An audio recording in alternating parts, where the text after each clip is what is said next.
I hope you haven't made plans to spend the proposed second round of stimulus payments. As each week passes in this long summer, the likelihood of receiving those payments becomes increasingly questionable. As a frequent writer on this particular topic, I must admit to being as confused as anyone else on this issue.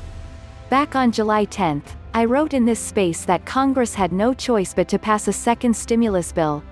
The CARES Act, which included the $600 per week federal unemployment subsidy, as well as the original round of $1,200 individual stimulus payments, was set to expire on July 31st. Meanwhile, Election Day, November 3rd, was no longer a distant, over-the-horizon event. With the Democratic House passed HEROES Act already sitting in the Senate for nearly 2 months, passage of a new, if stripped down, version of that bill looked certain by month-end. It seemed like political suicide to do otherwise. But I was wrong, or at least I have been so far. July 31st came and went, and no new act has been forthcoming from Congress, relating to either a second round of stimulus payments or an extension of federal unemployment benefits.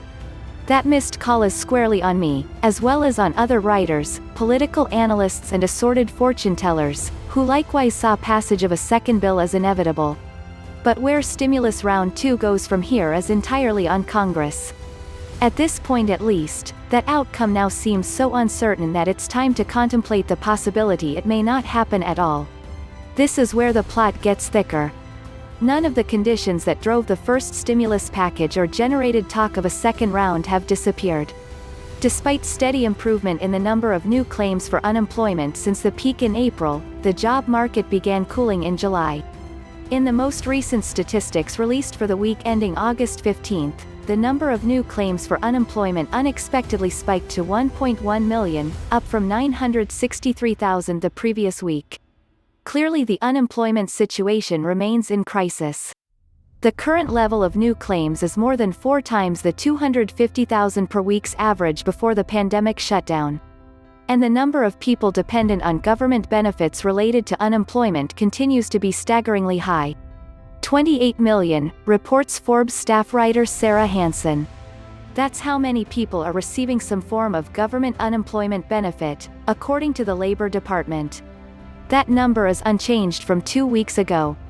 Despite the statistical evidence of an improvement in the unemployment situation since the peak of the pandemic, it's obvious we are not out of the woods yet, or even close. With the still lingering effects of the COVID-19 economic fallout, many millions of American households are facing the threat of foreclosure or eviction. While it's true that millions of American homeowners have their mortgages placed in forbearance, that's not necessarily a get-out-of-jail-free card.